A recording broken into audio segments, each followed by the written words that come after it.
All right, y'all, welcome to the Scott Horton Show. I'm the director of the Libertarian Institute, editorial director of antiwar.com, author of the book Fool's Errand, Time to End the War in Afghanistan, and the brand new Enough Already, Time to End the War on Terrorism.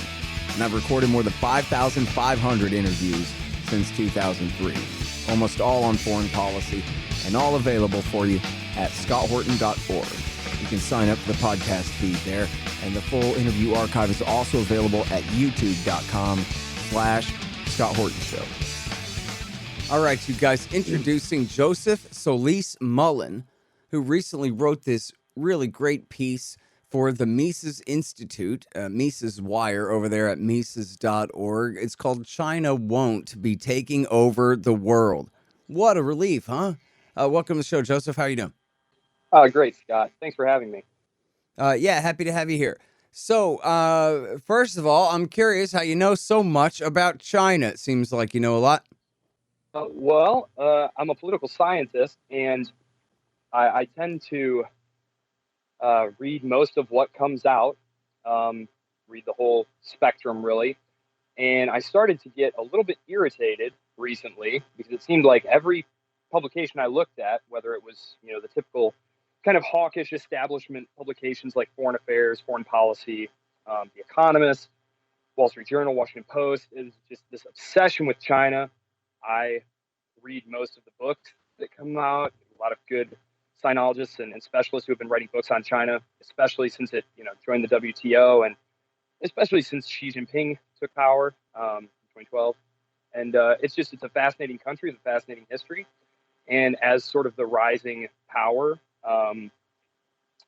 it just seemed prudent to know as much as I could about it, especially since so much of the American political establishment seems focused so intensely on it.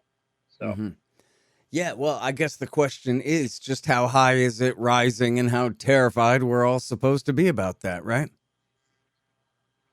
Yeah, and in my opinion, not terrified at all. But I suppose we can get into that. Yeah. All right, well, I think it's a massive overreaction. Pretty typical. Okay, so now, first of all, I guess let's start with what's true about the worst accusations against them, if we could. For example, Sure. There's some kind of possibility, if not likelihood, that they're going to invade and conquer Taiwan sometime in the next 20 years. I don't know. What do you think? Probably. I tend to view virtually everything the CCP does in terms of domestic political incentives. And so if the CCP thinks that it behooves them to attempt that, then they will. They think time is on their side, though. And so I don't know that they're going to push too hard. I talk about it in the article. They're so dependent on global supply chains, and it's hard to know exactly what the international community's reaction to that would be because of the UN's position on Taiwan. So, and the fact that China is so deeply involved in trade with all countries, it's not a country that you could isolate. That's one of the things that I think is maybe needing to be parsed a little bit more closely. It seems like they're almost, people who write in like Foreign Affairs, Foreign Policy, seem to be advocating kind of a new containment strategy. And that's just not going to work. So Blinken, Lloyd Austin, although Blinken was in Obama's cabinet, Biden's top people have been making a tour of the region, stopping in Malaysia, Indonesia, the Philippines, Japan, Korea, India, trying to make a nice cordon around China to make sure that they have control over the sea lanes there. So invading Taiwan, maybe it will happen. Certainly the military establishment thinks so. They've said so in congressional testimonies. The Biden administration has approved a massive new weapons sale to Taiwan. So that certainly doesn't calm things down at all. But maybe they will.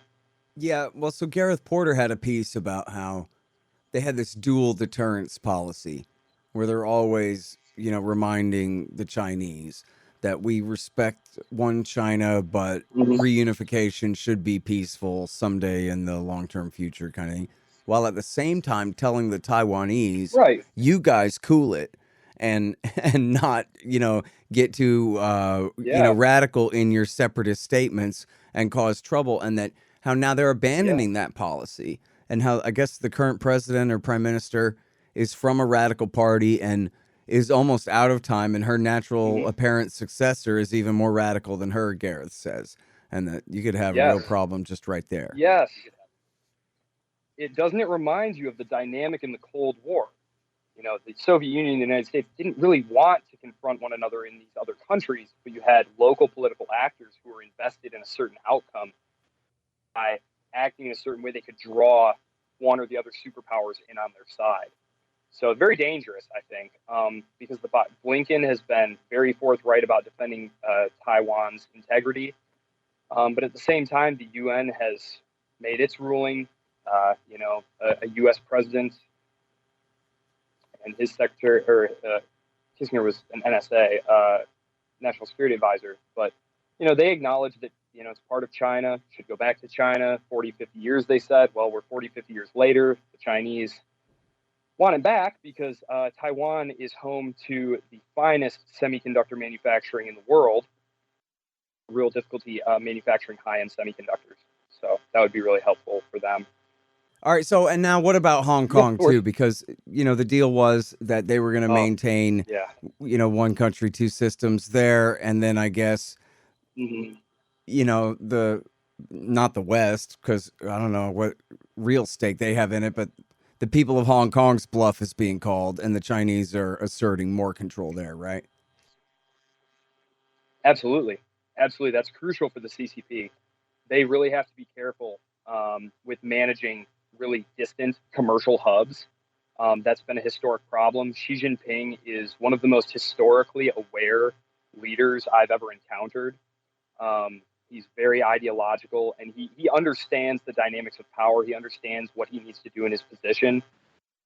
Things about watching China, reading about China, is just how aware their leaders are of these problems. There's nothing I wrote in this article that their leadership isn't already very, very aware of and trying to take steps to fix. And the problem is that some of these are just not things you can solve. So, yeah, Hong Kong is another difficult situation. Um, and again, I don't know. I don't know what there is for the United States to do, or anyone in the West. They've said they're going to honor but then Trump revoked the special status, which the Chinese objected to because they know Hong Kong is where they can get access to Western technology and Western money. This means they can funnel that back into the internal credit system. So, Yeah.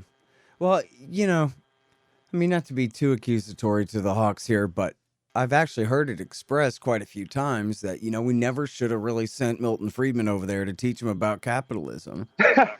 Because, in other words, they uh, kind of regret that it's not still a Maoist state where people are starving by the tens of millions, because at least that kept them down and out and away from us. And then ever since they've become this mixed economy, as we call it here in America, this pseudo-capitalist mhm, sort of, red-brown kind of fascist state there, then mhm, essentially now they're just as evil, only now with all this money. And so now they're coming, yeah, I guess, not just for the Mongolians and the, Taiwan and Hong Kong and the Uyghurs, the Uzbekistan or Tibetans. whatever. They're coming to Seattle and to LA. Well, I mean, the power of capitalism, I think, ultimately resides in the ability of free actors to make profitable decisions based on calculations about economic efficiency. Fortunately for the Chinese, the CCP have really backed away from the reforms that started under Deng, were continued under Zemin, and then Hu Jintao really hit the extent on liberalizing the economy, and that was when China was having its peak growth years. Since Xi Jinping, there's actually been a reversion to the mean, to the historical mean, much more state control, much worse capital allocation. there's a lot of bad debt being built up because a lot of these calculations are being made on the basis of political evaluations. You can say all you want about technocrats and how they mess everything up with all their tinkering and microeconomic management and stuff. I would far rather have technocrats than political appointees, which is what they've increasingly moved to. So there was a circular that very briefly appeared, but there was some panic because it over the summer, just a month ago, the CCP was directing the central bank to shut off credit to local lenders. China's system is actually really interesting, the way that the credit market works. It's actually, a lot of it's done at the local levels. They get targets from the central government, from the CCP, but then it's up to them to just fill those targets. And so that's why you wind up with things like ghost cities, trains to nowhere, So, the real estate boom is incredible. More home purchases in China now are second or third properties than first-time home buyers now. And this ties into the demographics struggle that they have and the housing boom that they have, the bubble that they're in, and the credit bubble. Capitalism is very powerful. A lot of it deals with finance, moving money around to make it profitable. But that only works in a society where there's accountability. And, obviously, the West can't talk too much about that after 2008 with its own bailouts. But there's a much more capital discipline in free market societies like our own, whatever its flaws, than there is in the CCP's case. So. I'm interested if you ever read David Stockman. He calls it, he kind of refers, I think, to the entire nation state over there as the Chinese Ponzi, or the China Ponzi, he calls it. Where it's not even a government. Yeah. It's this massive pyramid scheme, makes our Federal Reserve look like the gold standard as they just print money all day, and the crash is coming someday, and the longer they put it off, the worse it's going to be. But he portrays the entire society like bouncing on a razor's edge of bad monetary policy, kind of, It is. Oh, it is. I mean, it's remarkable that it's lasted as long as it is, and the reason that it lasted as long as it was is because the U.S. was concerned with other things, really. It was obsessed with the war on terror, while China was dumping and manipulating its currency and gobbling up manufacturing jobs during the 2000s. That's really after the dot-com bubble and the recession that happened. U.S. manufacturing actually took just an absolute beating. We tend to think of deindustrialization happening in like the 70s, 80s, but that was huge, and most of those jobs didn't come back. No, I mean, it was just for some perspective in terms of non-performing loans, so like bad loans. When the subprime crisis hit, we had about $1 trillion worth of non-performing loans in our financial system. Conservative estimates put China's at about 7 trillion. 7 trillion, so 7 times that. So they've, because of their unique position in the global marketplace, they've been able to put off reckoning with probably 25, 30 years worth of financial crises. It looks like Japan on steroids in the late 80s. So, and again, in the late 80s, if we had been having this conversation, I would have written the article about how Japan wasn't going to take over the world, right? Right, which is what they were saying then. Oh, no, the Soviet Union is falling. Japan and Germany are going to re-rise and take over the planet again. Yeah. Yeah, and like in 100 years, probably no one's even going to speak German. Like, Germany's suffering just terrible demographic decline, and it's just, Europe's a mess. So But that's another question. Look here, you and I both know that what you need is some Libertarian Institute things, like shirts and sweatshirts and mugs and stickers to put on the back of your truck, and to give to your friends, too, that say Libertarian Institute on them, so that everyone will know the origins of your oppositional defiant disorder and where they can listen to all the best podcasts. So here's what you do. Go to libertasbella.com and look at all the great Libertarian Institute stuff they've got going there. Find the ad in the right-hand margin at libertarianinstitute.org. libertasbella.com. You guys check it out. This is so cool. The great Mike Swanson's new book is finally out. He's been working on this thing for years. And I admit I haven't read it yet. I'm going to get to it as soon as I can, but I know you guys are going to want to beat me to it. It's called Why the Vietnam War: Nuclear Bombs and Nation Building in Southeast Asia, 1945 through 61. And as he explains on the back here, All of our popular culture and our retellings and our history and our movies are all about the height of the American war there in, say, 1964 through 1974. But how did we get there? Why is this all Harry Truman's fault? Find out in Why the Vietnam War by the great Mike Swanson. Available now. So now, here, in your piece about China, essentially it sounds like what you're saying is that China's already an overextended empire on its way down rather than, something that's on the cusp of just breaking loose. I mean, because anything compared to Maoism is a huge plus, right? I mean, Maoism just means burning your country to the ground, but that doesn't mean that they're prepared to seize Uzbekistan and Afghanistan and Turkmenistan and then next stop Berlin, Yeah, yeah, right. No, not at all. And even things like the Belt and Road Initiative, I look at that as just a sign of how bad things are getting. Like, they are so desperate to offload their overproduction and export the credit cycle, keep the merry-go-round going, that they're just lending money to countries where it's like for projects that just make no sense. And COVID has made things a lot worse. There have been projects getting canceled. There have been fights over who's going to pay what. We're not going to pay this. Mm-hmm.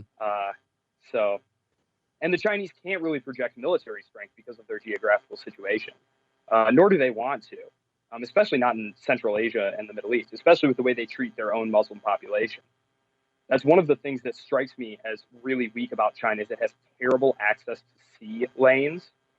Moving goods over land is, 10 times as expensive as moving things over water. And so you're talking about, okay, they're moving into Afghanistan, just throwing hundreds of billions of dollars at them. Like, what do you get for all that money? Like, some influence in what, Afghanistan? Yeah, that makes no sense at all. I mean, that Belt and Road is going to go north of Afghanistan if it goes through there at all. Yeah, and I look at like overland transport, especially with sort of high-tech, low-cost weaponry like drones. There was the drone attack, probably carried out by the Iranians in the Gulf 2 weeks ago. They just slammed a couple $1,000 drone full of explosives into a tanker ship. Hardly costs any money at all. You don't really risk much. If you have all these overland transport routes, let's say they're rail, let's say it's like a rail system that moves all Afghanistan's copper or something, like that's vulnerable for thousands of miles. I mean, it's terrible idea. Yeah. And now you make a big deal about the Gobi Desert. I got to tell you, that's pretty far from here. And I don't know how much of China is desert. How much of China is desert? China's huge. So like most of the northern half, well, not northern half, like the northern northwest third is mostly desert. And then you've got mountains, and then on the west, mountains to the south. And once you hit the south, you're in the tropics. So just imagine Vietnam-like conditions down there. So I just imagine like running infrastructure through there. Like, this is just a terrible idea. Like, and then the northern provinces. This is, I think I pointed out in the article. China has less arable farmland per capita than Saudi Arabia. Its northern four provinces also have less water per capita than Saudi Arabian citizens. A lot of it is in the south. A lot of it's contaminated due to, growth at all costs, industrialization. I mean, China has a ludicrous pollution problem, and it's actually becoming a political liability. There are lots of protests about environmental degradation among local communities. So China's put itself in the CCP. I should say the CCP. The CCP has put itself in just a heck of a spot here, and I do not understand the obsession with China. It's on the rise. It's going to get us. It's going to take over. It's going to be the new purveyor of globalization. Like that, you have to really strain reality, I think, to reach that point.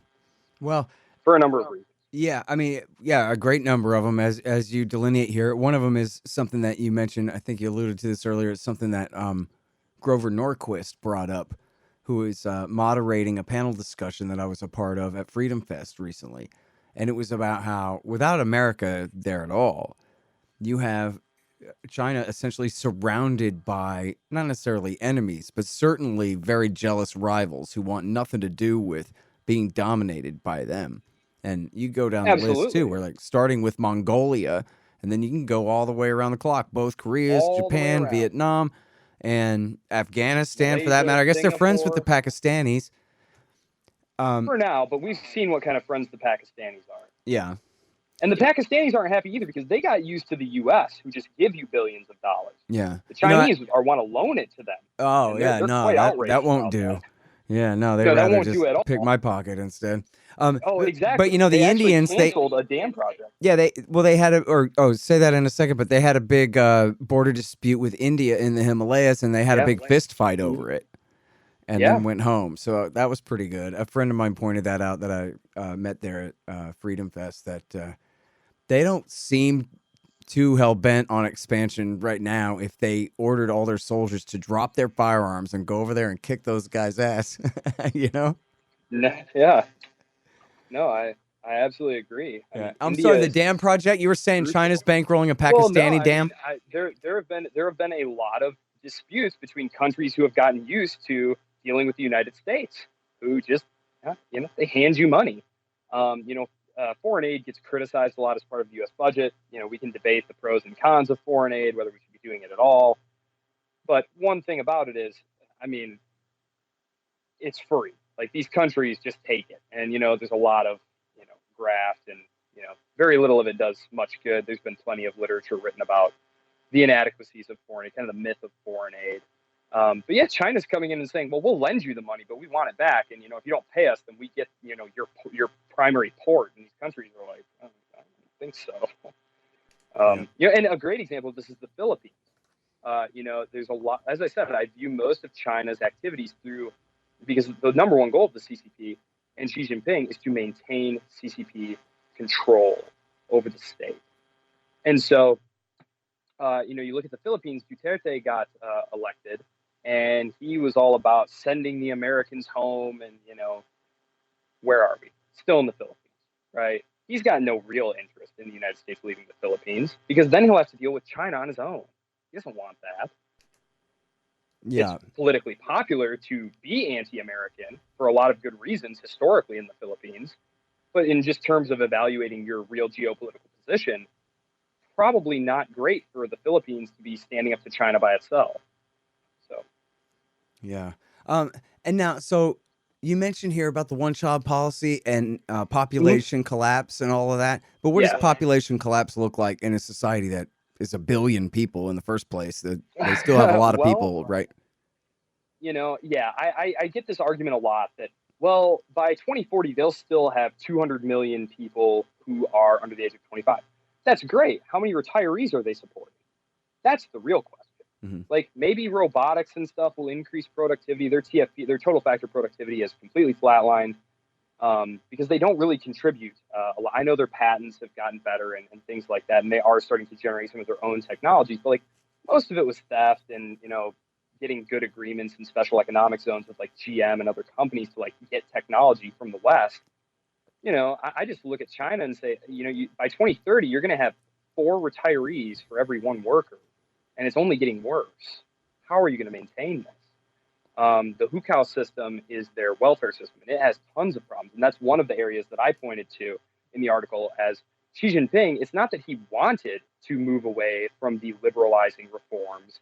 It's that even before he took power, Hu Jintao in 2007 publicly said that the Chinese economy was becoming very off balance, was out of sync, off balance, destabilized. And so if you look at really closely at what Xi Jinping tried to do in the first few years, was he tried to continue that path of liberalization and ultimately abandoned it. Because he just, not totally abandoned it. Some of it has continued piecemeal, but the Hukou system, this is their social welfare system. If you leave your home province, you lose access to your state benefits. And population mobility is so crucial because most of China's tech and good jobs and higher incomes are on the East Coast. And so you have these people who want to move to the East Coast to better their situation. But by doing that, they're sacrificing all of their state benefits. which means they have to save more. They can't spend as much. Um, but the local governments are in charge of hukou benefits, and they don't want to be responsible for paying for additional workers, migrant workers who come. So it's a whole mess there. And she basically kind of backed off. He's not all powerful. He kind of gets depicted that way, but he's not all powerful. He has to make deals within the bureaucracy, within the military, within the party. So I saw you mention in here something that the Hawks mention a lot too, which is one of the results of the one-child policy is all those abortions of baby girls and this massive imbalance. And then the Hawks say, well, they're just going to have to put them all in the army. All these womanless young men are going to have to all go into the army and march west or north or to across the sea to Japan or somewhere, or else what are you going to do with them all? It's a real concern. Yeah, I mean, it is a real concern. I think it's probably the best argument the Hawks have, which is that the Chinese just need to get rid of some of this population or it's going to be a problem. When the financial crash finally comes and unemployment skyrockets and you have all these, tens of millions of young men with, no job and no girl, I mean, it's not going to be good. So, they argue, well, China will want to throw them into a meat grinder, either with India or in Taiwan or in some other contest. So that's a lot of people to grind up. I don't think it'll be north, but yeah, it's disgusting. I mean, but the CCP has a history of doing this. I mean, sure, yeah, killing off large numbers of its own people. So I mean, it's horrifying, but it can't be ruled out. Although, I mean, more likely they'll just reinflate the bubble and give them all a hammer and put them to work building houses again, right? Yeah, and do just like the Americans. Reinflate the housing bubble. We definitely have our share of problems in terms of finance, but you said it earlier. Like their central bank makes the Federal Reserve look like the gold standard. It's incredible how out of hand they have allowed this to get, and that's why Xi has had to go towards exporting, trying to create more demand for yuan, creating like a little yuan zone, because like they can't stop the credit mobile, but they can't really boost. There's kind of a debate about how much consumer spending goes on in China. Is it too low? Is it too high? It's about 40%. In Western countries, it tends to be above 50, closer to 60. But it's been rapidly growing. It's not like the Chinese aren't buying things. It's not like the Chinese don't have an internal market they can sell to. The problem is that they're just producing too much stuff. And unfortunately, a lot of it is just not very productive stuff. They need to get it out of there. They can't slow down employment. Like that is their number one concern, is keeping people employed. And, the credit boom is going to stop at some point. Like it just can't go on forever. I know that, for probably 10, 15 years now, we've been hearing, the China bubble is going to pop. The China bubble is going to pop. Well, it is going to pop.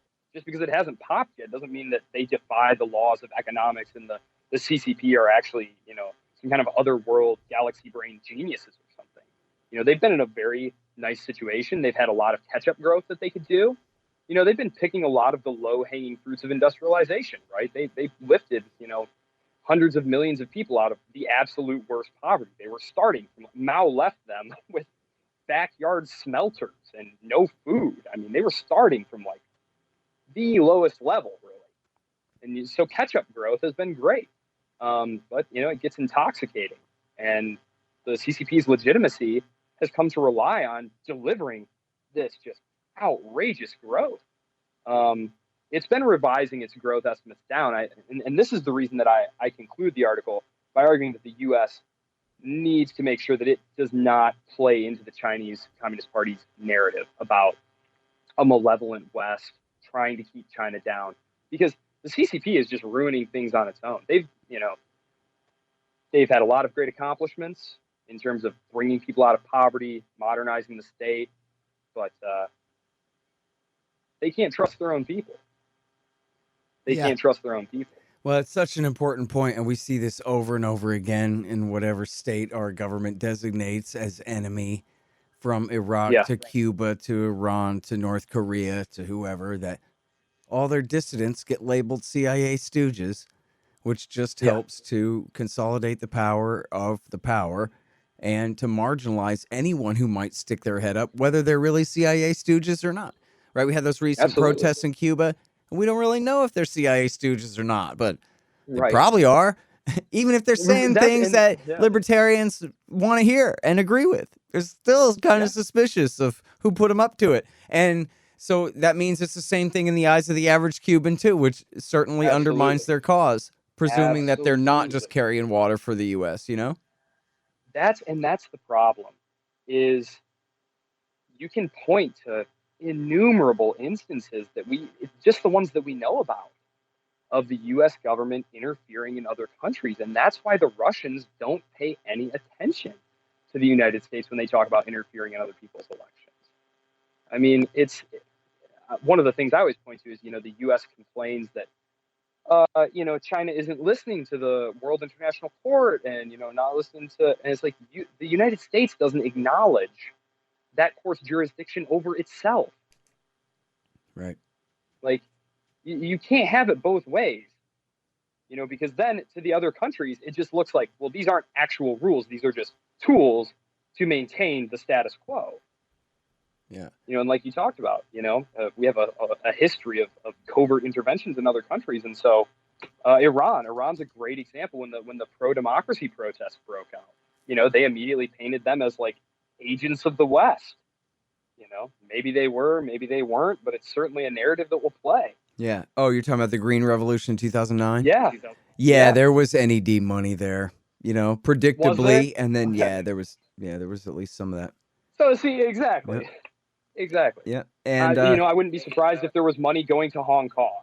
Right. The Hong Kongers, right? Like, so. Yep, totally right. All right. Well, listen, I really appreciate you coming on the show to talk about this. I think it's such a great article, and I highly recommend it. And, I think to go back to kind of the beginning, what you were talking about, I think at one point you sort of said, I don't understand why they're doing this, but I think, yeah, you do. Everybody does, right? They ran out of enemies. And after Russia and China quit being our enemy previously, then they kind of had to settle for cocaine dealers in South America for a little while as a kind of fill-in until they could get the terror war going. And now people are sick of that. And so now they're going back to great power competition. But then, as much as they demonize him, Putin really doesn't seem like he's coming, does he? Like he's going to march west and conquer all of our friends in Europe. Nah, he sure as hell isn't going to come here and mess with us. And so then we're out of countries and continents. What are we going to do? Pick on Australia?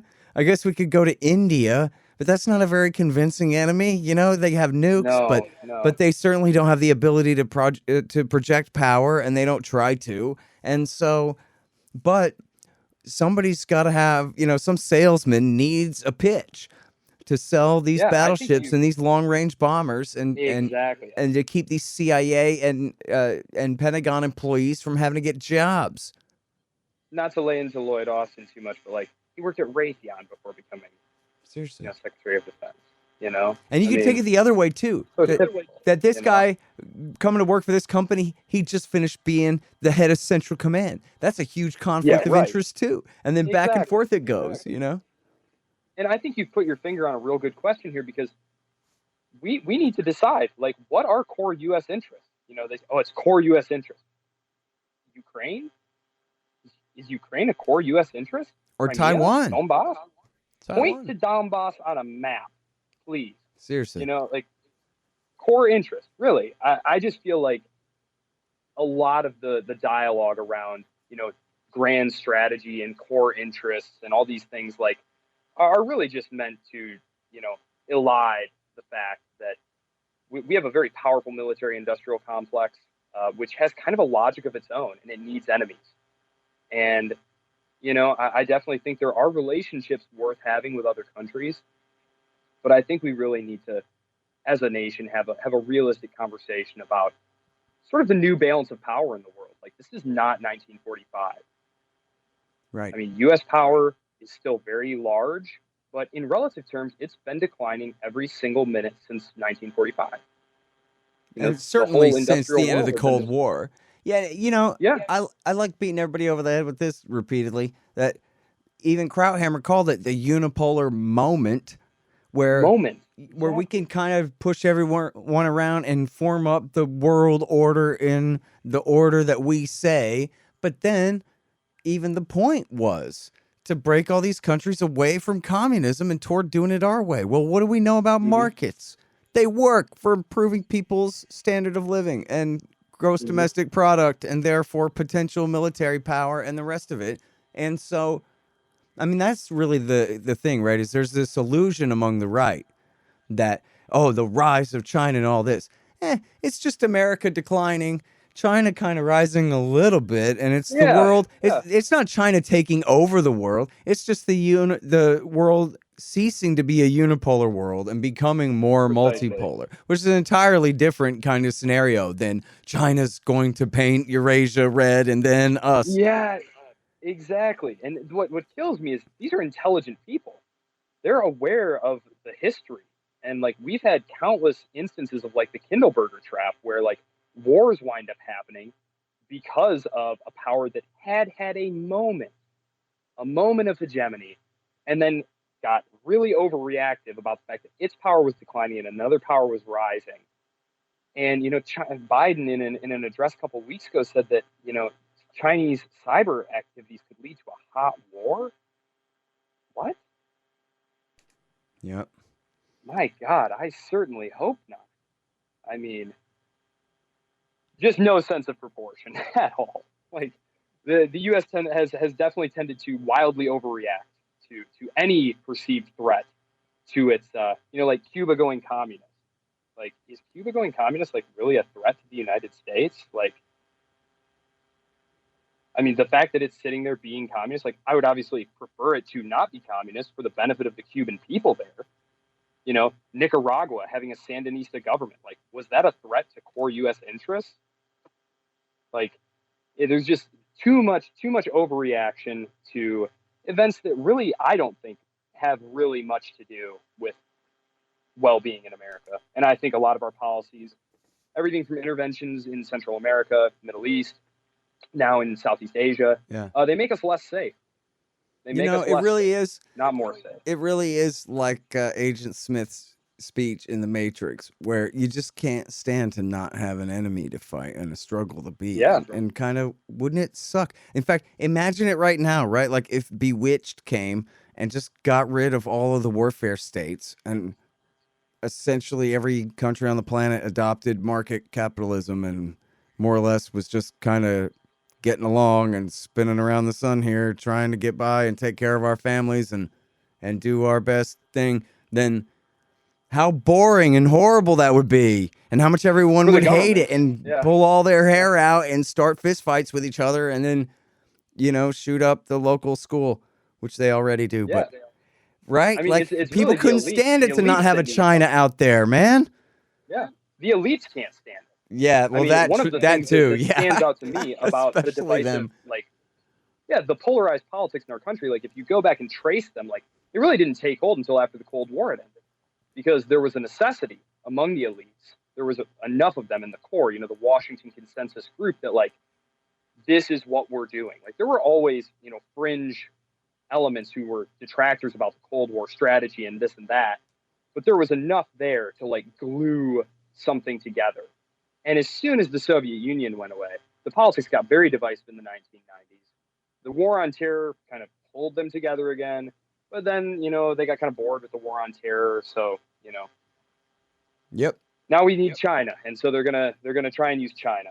And, you know, you look at the bills that have passed under Trump and Biden. Unanimous votes in the Senate and House. What year is this? Unanimous votes. You know, anything targeted at China. Unreal. Yep. So. Yeah, it's just like the entire, you know, détente kind of arrangement back from the early 1970s, back 50 years ago, like it never happened. Or again, like we wish it hadn't. Oh, it's too bad Mao died. And the people of China ended up making some money, and now they can afford to buy and recycle and refurbish an old diesel-powered Russian aircraft carrier or whatever. Right, yeah. That's what it is. Yeah, it was sitting in like a Ukrainian shipyard for like 10 years. You know? All right. Yeah. And meanwhile, the U.S. is building, more super carrier battle groups that cost, $10 billion, Yeah. Yeah, of course. I mean, they But could cut, what, 2/3 or 3/4 or maybe 9/10 of the U.S. Navy, and they would still rule all 7 seas and the entire planet. And everybody knows it. And nobody would even try to challenge their dominance either.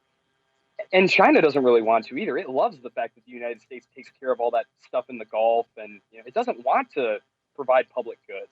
It doesn't want to provide a world reserve currency, because that would involve opening up its capital accounts. And it absolutely cannot do that. It already tried. Can't do it.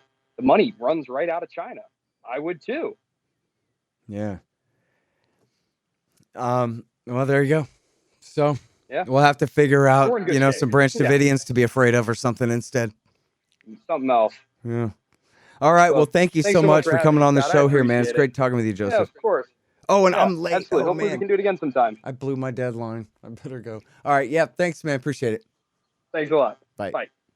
All right, you guys. That is Joseph Solis-Mullen, writing at the Mises Institute. China won't be taking over the world. The Scott Horton Show, Anti-War Radio, can be heard on KPFK 90.7 FM in LA, APSradio.com, antiwar.com, scotthorton.org, and libertarianinstitute.org.